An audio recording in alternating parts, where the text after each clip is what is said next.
Our today's topic is sources of human capital formation. Sources, that means एक human capital कैसे बनता है, पहले हमारा क्वेश्चन ये है, ठीक है। अभी आप लोग सारे यहाँ बैठे हो स्कूल में, क्लास में बैठे हो, क्यों आए हो स्कूल में? पढ़ने आए हो? नहीं, आप ह्यूमन कैपिटल बनने आए हो। कैसे बनोगे आप ह्यूमन कैपिटल? सबसे पहली चीज ही यही है, education, expenditure on an education. तो हमारा फर्स्ट पॉइंट है कि आप लोग एजुकेशन पर स्पेंड करके ह्यूमन कैपिटल बन सकते हैं। अब इसके बारे में आपको लिखना क्या है, डिटेल क्या है। आपके पेरेंट्स आपके ऊपर मनी स्पेंड कर रहे हैं, आपकी फीस कौन भरता है स्कूल की? पेरेंट्स। अच्छा, पापा पेरेंट्स ही होते हैं। तो आपके पेरेंट्स स्कूल की फीस दे रहे हैं, वो क्यों दे रहे हैं आपके लिए स्कूल की फीस? आपको ह्यूमन कैपिटल बनाने के लिए। एक लेबर जो होता है, दो तरह के लेबर देखेंगे हम। जितनी चीजें मैं आपको आज अभी बोलने वाली हूँ, हम इसके ऊपर सर्वे करेंगे। कैसे सर्वे करेंगे? ताकि आपको सारी बातें क्लियर होगी, जो मैंने बोला वो सही बोला या गलत बोला, ठीक है। आप दो labour low, labour in the sense दोनों वो वाले लेबर नहीं जो ईंटें लगा रहे हैं, उसको लेबर नहीं कहते। लेबर इन द सेंस कोई भी काम करने वाले दो लोग, एक एजुकेटेड और एक अनएजुकेटेड। एजुकेटेड की सैलरी ज्यादा होगी, अनएजुकेटेड की कम होगी। एजुकेटेड की स्किल ज्यादा होगी, अनएजुकेटेड की स्किल्स कम होंगी। और ये हम सर्वे करके चेक भी करेंगे कि ऐसा होता या नहीं होता। पेरेंट्स जो बच्चों के ऊपर मनी स्पेंड करते हैं, इसको एक्सपेंडिचर बोलते हैं? No, this is a kind of investment. आज आपके पेरेंट्स जो आपके ऊपर पैसे खर्च कर रहे हैं, वो उनकी इन्वेस्टमेंट है। फ्यूचर में वो आपसे लेंगे, दोगे नहीं दोगे? भाई हिसाब तो बनता देना चाहिए आपको। तो ये एक इन्वेस्टमेंट होती है। एक प्रोड्यूसर जब अपनी कंपनी में कैपिटल गुड्स परचेज करता है, तो वो उसकी असेट्स होती है, वो उसकी इन्वेस्टमेंट होती है। और आपके पेरेंट्स जो आप पर मनी स्पेंड कर रहे हैं, ये उनकी असेट्स है, फ्यूचर असेट्स। वो कहते हैं ना बेटा बुढ़ापे में मेरा सहारा बनेगा, तो ये उनकी फ्यूचर असेट्स हैं। फ्यूचर क्या है उनकी? ये फ्यूचर इनकम है, करंट इन्वेस्टमेंट है, जो उनको फ्यूचर में रिटर्न्स देगी। तो ज्यादा इन्वेस्टमेंट होगी तो ज्यादा रिटर्न्स आएंगे, कम इन्वेस्टमेंट होगी तो कम रिटर्न्स आएंगे। Do you agree? अब इसका भी हम एक सर्वे करेंगे कि अगर एक बच्चा गवर्नमेंट स्कूल में पढ़ता है तो उसकी सैलरी कितनी है, एक बच्चा जो फॉरेन रिटर्न है उसकी सैलरी कितनी है, या कोई बहुत बड़े स्कूल में पढ़ रहा है तो उसकी सैलरी कितनी है। डिपेंड्स। सैलरी डिपेंड करती है कि आपकी एजुकेशनल क्वालिफिकेशन कैसी है, आपके पास प्रैक्टिकल नॉलेज कितनी है, आपको कितना ज्यादा एक्सपीरियंस है। इन सब चीजों को मिला के आपकी सैलरी बनती है, ठीक है। तो अब हम इसमें क्या लिखेंगे? इसमें हम ये लिखेंगे कि जो एजुकेशन होती है, education is very important for being human capital. जिस लेबर का एजुकेशन हाई होता है, suppose there are two labour, educated and uneducated. Educated labour की जो लेबर स्किल्स होती हैं, it will be more than uneducated labour, okay. Parents expenditure on education is not an expenditure, it is a kind of investment which will provide the future returns, ठीक है। अब society को क्या लगता है, आपको क्या लगता है कि अगर आप लोग एजुकेशन गेन करते हो तो ग्रोथ होगी कंट्री की? नहीं होगी? होगी। कैसे हो जाएगी कंट्री की ग्रोथ? क्यों जरूरी है एजुकेशन? क्या एजुकेशन सिर्फ आपके लिए जरूरी है? और किसके लिए जरूरी है एजुकेशन? सोसाइटी के लिए, एनवायरमेंट के लिए, कंट्री के लिए, सभी के लिए इंपॉर्टेंट है। आपका एजुकेटेड होना कितना इंपॉर्टेंट है? क्यों इंपॉर्टेंट है? अगर आप एजुकेटेड होते हो, आप इनोवेशन कर सकते हो। इनोवेशन कौन करता है? इनोवेशन का मीनिंग क्या हो गया? कुछ नया करना। और कुछ नया कौन करता है? जो एजुकेटेड होते हैं, उनके दिमाग में न्यू न्यू आइडियाज आते हैं। आपने देखा भी होगा वो शार्क टैंक भी आता है, कोई नए आइडियाज लेकर आओ। वहां एजुकेटेड जाते हैं, अनएजुकेटेड जाते हैं? एजुकेटेड जाते हैं। बहुत सारे ऐसी अपॉर्चुनिटीज होती हैं जिसमें बोलते हैं वो अभी स्किल इंडिया, कि कुछ स्किल है आपके पास तो स्टार्ट कीजिए, स्टार्टअप कीजिए, स्टार्टअप्स होते हैं। तो ये सब कौन कर रहे हैं? एजुकेटेड। एमबीए चाय वाला स्टार्टअप था, बट एमबीए तो है, एजुकेटेड है, तभी माइंड में कुछ आइडियाज आए। तो इनोवेशन एजुकेटेड करते हैं, टेक्नोलॉजी को अडॉप्ट एजुकेशन करते हैं। सपोज एक एग्जांपल देती हूँ, हम इसको कहीं भी इस पूरे चैप्टर में समझने के लिए बहुत इजी है। हमारे घर में एक वॉशिंग मशीन आती है, वॉशिंग मशीन के साथ में एक ब्राउशर आता है, उसमें मेंशन होता है कि स्विच से ये होगा, अगर पानी को बाहर करना हो ड्रेन सिस्टम, तो दिस इज ड्रेनेज सिस्टम है, इसको प्रेस करने से ये होगा। सब कुछ मेंशन होने के बावजूद हमारे घर में उस मशीन को, अनएजुकेटेड हमारी फैमिली में जो भी होता है, वो उसको टच करने से भी डरते हैं। एम आई राइट और रॉन्ग? राइट। वो क्या कहते हैं बेटा, सिखा तो दो एटलीस्ट, समझ कैसे चलेगी। तो न्यू टेक्नोलॉजी को अडॉप्ट एजुकेटेड करते हैं, अनएजुकेटेड करते हैं? अनएजुकेटेड आज भी हमारे जो होंगे ना, वो कीपैड का फोन चलाते हैं, ये ग्रीन बटन, जो ये रेड, ग्रीन से फोन पिक करना है, रेड से डिस्कनेक्ट करना है, दैट्स इट। और जो एजुकेटेड होता है, they are always ready to adopt new technology. इसके अलावा मार्केट में कोई भी चेंजेस आ जाए, कुछ भी चेंजेस आ जाए, educated adopt it very easily, बहुत इजीली। फॉर एग्जांपल कोरोना में बोला गया था कि आपको कैसे स्टडी करनी है ऑनलाइन, स्टूडेंट्स ने अडॉप्ट कर लिया, लेकिन बहुतों ने नहीं भी किया। क्यों नहीं किया? क्योंकि उनकी फैमिली एजुकेटेड नहीं थी, तो उनको नहीं समझ में आया कि कौन सा ऐप डाउनलोड, छोटे छोटे बच्चों वाला। बड़े बच्चों ने सबने कर लिया, 12th वालों ने, यहाँ बहुत ईजी है, एक ऐप इंस्टॉल करना है। तो एजुकेटेड टेक्नोलॉजी को अडॉप्ट करते हैं, चेंजेस को अडॉप्ट करते हैं, इनोवेशन करते हैं, उनकी थिंकिंग स्किल्स बहुत ब्रॉड होती है। That is why education is very important for growth. अगर आपसे पूछा जाए, ये भी एक क्वेश्चन अलग से है इसके अंदर। Got it? Point number 1 clear? Any doubt? Okay. Point number 2 is expenditure on health. Expenditure on health. Okay, so do you know what is health? Are you a healthy child? Are you a healthy child? Yes or no? Okay, some are saying yes, some are saying no. Healthy doesn't mean that you are having biceps of 18 inches.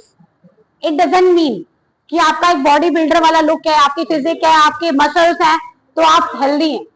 Healthy का meaning होता है, first of all मैं health को split करती हूँ। Okay, health को मैंने split किया, physical and mental. This is not given in book, we can add this. Okay, this is not in book, physical and mental. Physical health means you are physically fit, you are not suffering from diseases. This is called physical health. So are you all physically healthy or not? Yes. That's very nice, it must be. Next is mental health. Mental health means whatever I am teaching in the class, you all are getting my all points, you are not sleeping. That means presence of mind. Presence of mind, which is very important. So you all are present here? Yes. Not physically, mentally are you all present here? Yes. Okay, so this is called mental health. Both these kind of health is very important for learning anything. Suppose you are physically not fit, then मैं कुछ भी बोलूं, will you get my point? No, क्योंकि आप physically healthy नहीं हो, आपकी तबीयत खराब है, तो आप क्या करोगे? मैं कुछ भी बोलते रहूं, you are sitting here but you are not getting me, आपको कुछ समझ नहीं आ रहा। सेकेंड इज मेंटली, लाइक मैं बोल रही हूँ बट आप मुझे सुन नहीं रहे, क्योंकि आपका स्टेट ऑफ माइंड कहीं और है, you are thinking about something else. क्या सोच रहे हो तो आपको पता होगा, बट अगर आप मुझे नहीं सुन रहे तो आप मुझे ये बताओ, आपको समझ में आया? नहीं, तो क्या आप ह्यूमन कैपिटल बन जाओगे? नहीं बन सकते। इसके लिए हमें दोनों तरह की हेल्थ की जरूरत है। तो फर्स्ट, फिजिकल हेल्थ के लिए हम क्या करें? फिजिकल हेल्थ के लिए आपका जो है न्यूट्रिशियस फूड लेना बहुत जरूरी है। अगर आपका फूड न्यूट्रिशियस होगा, आपकी हेल्थ अच्छी होगी, और हेल्थ अच्छी होगी तो आप लोग कभी भी लीव नहीं लेंगे। सिक लीव जिसको बोलते हैं ना, कंपनीज में सिक लीव्स मिल रही हैं, तो वो सिक लीव आपको लेनी ही नहीं चाहिए। और अगर आपने सिक लीव लिया तो क्या होगा? प्रोडक्शन कम हो जाएगी, प्रोडक्शन कम होगी, आपकी इनकम भी कम हो जाएगी, तो जितनी आप लीव्स लोगे उतनी आपकी सैलरी डिडक्शन होगा।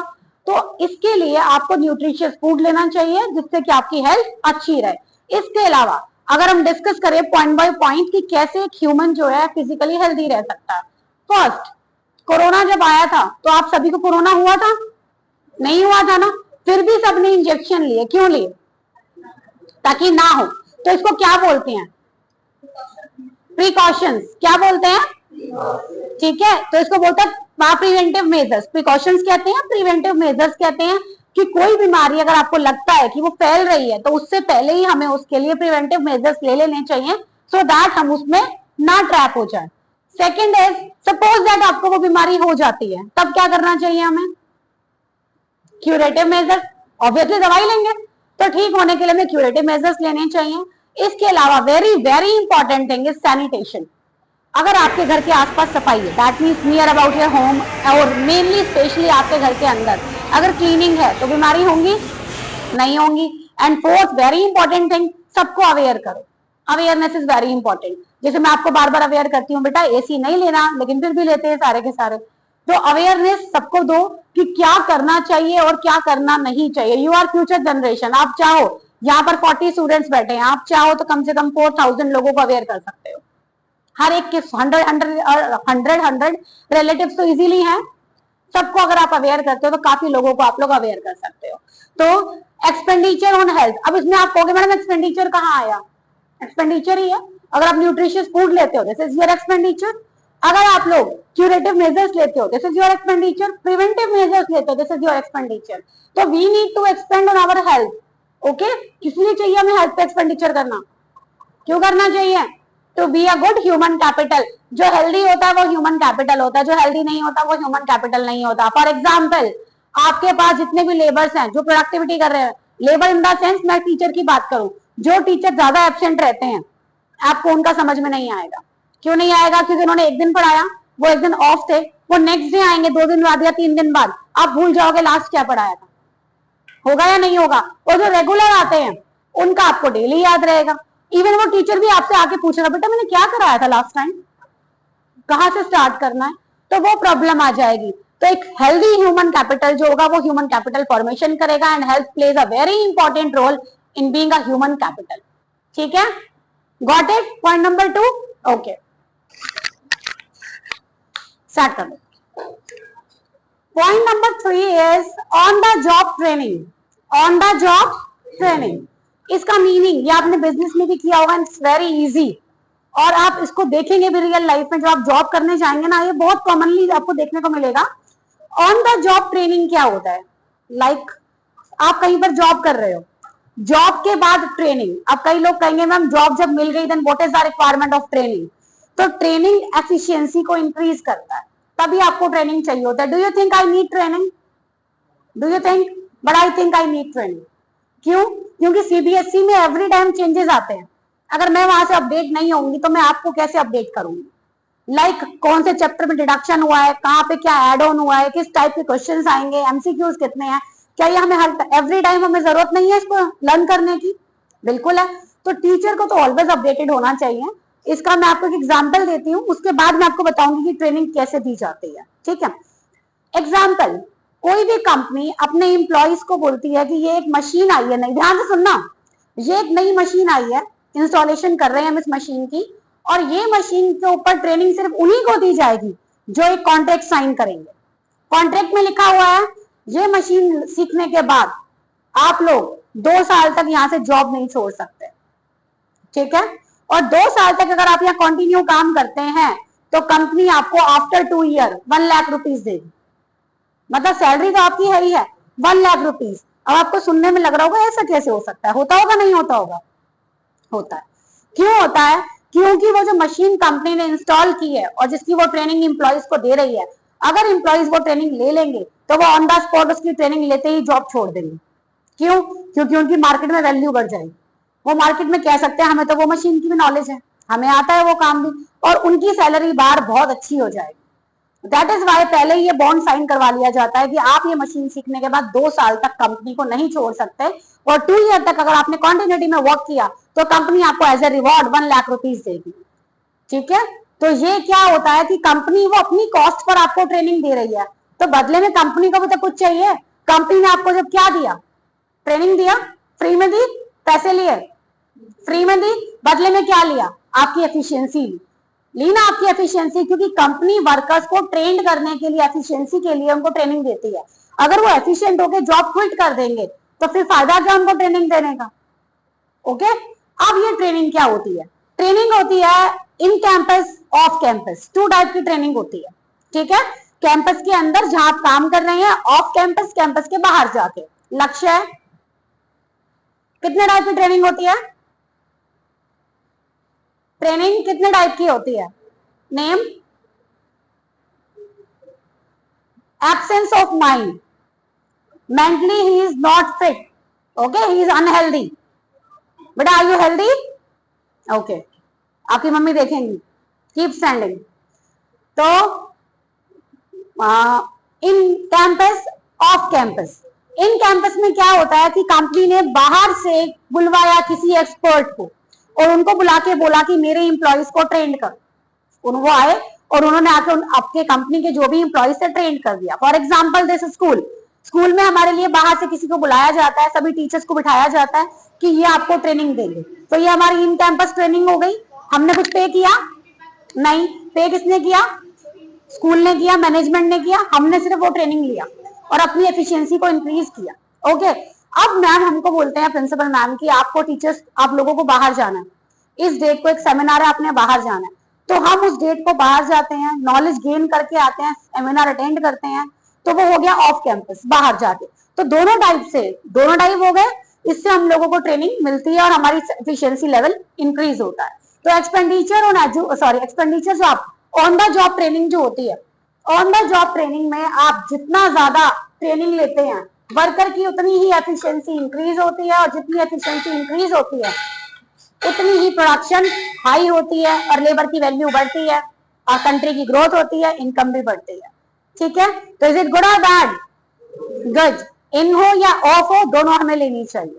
नेक्स्ट पे आ जाओ, पॉइंट नंबर 4, माइग्रेशन। बेटा माइग्रेशन क्या होता है? Migration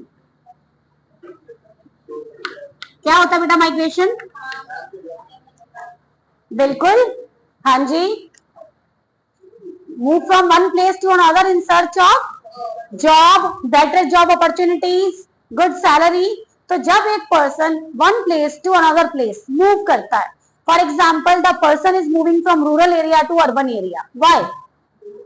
in search of job, better salary, income, job opportunities, तो वो मूव कर लेता है और अच्छा कमाता भी है। अब आप एक बात बताओ, क्या मूव करना इतना इजी होता?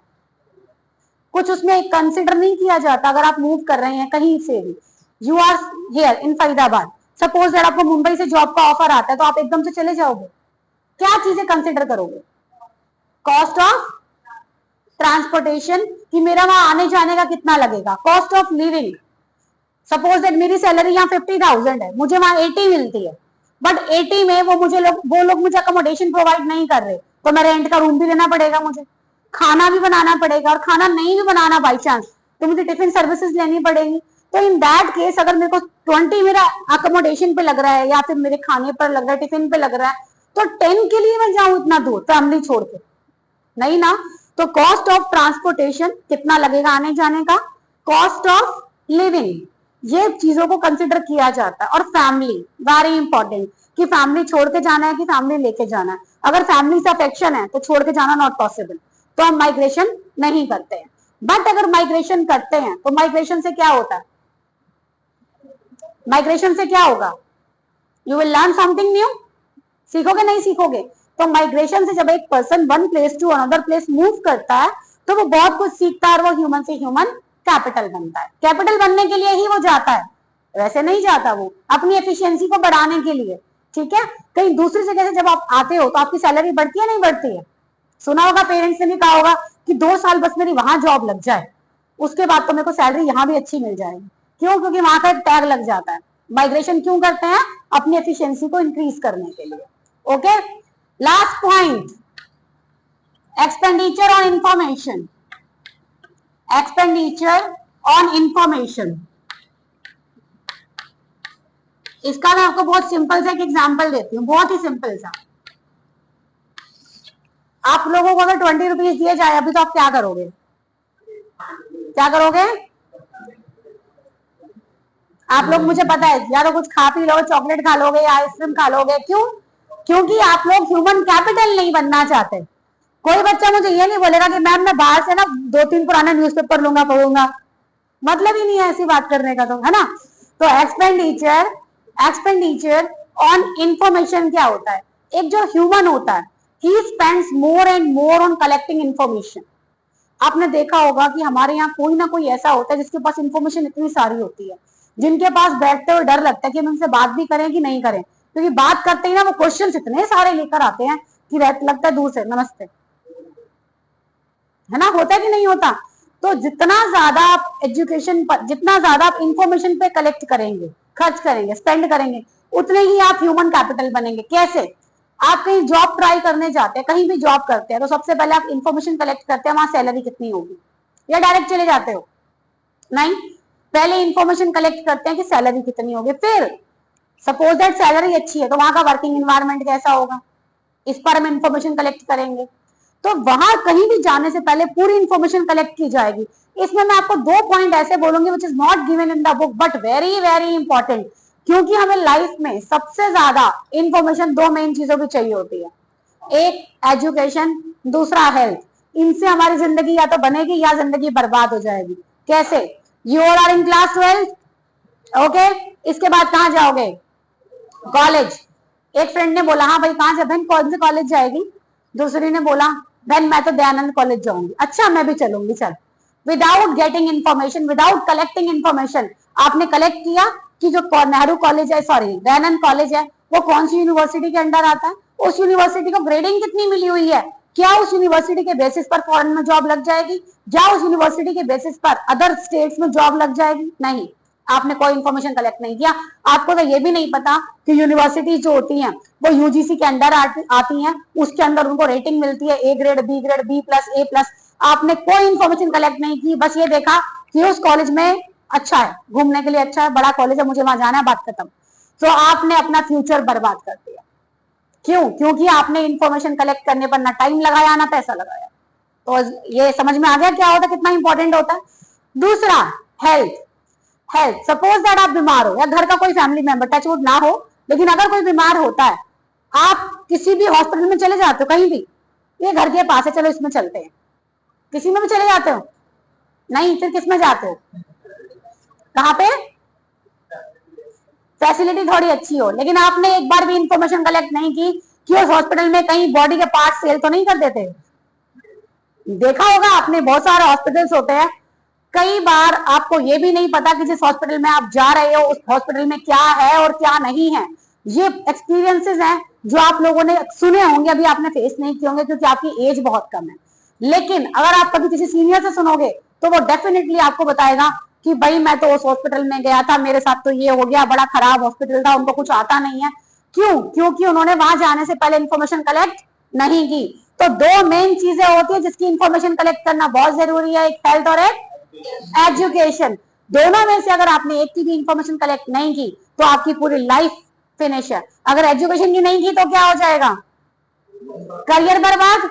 और हेल्थ की नहीं करी तो पता नहीं क्या होगा, क्योंकि आपको पता है हेल्थ अगर आपकी खराब हो गई या बॉडी का एक भी ऑर्गन फेल हो गया तो आपके साथ क्या हो सकता है आप खुद जानते हो। So that is why it's very very important to collect more and more information before joining any institute or admitting in any hospitals. Clear? तो ये सारे पॉइंट्स बहुत इंपॉर्टेंट है एक ह्यूमन कैपिटल बनने के लिए।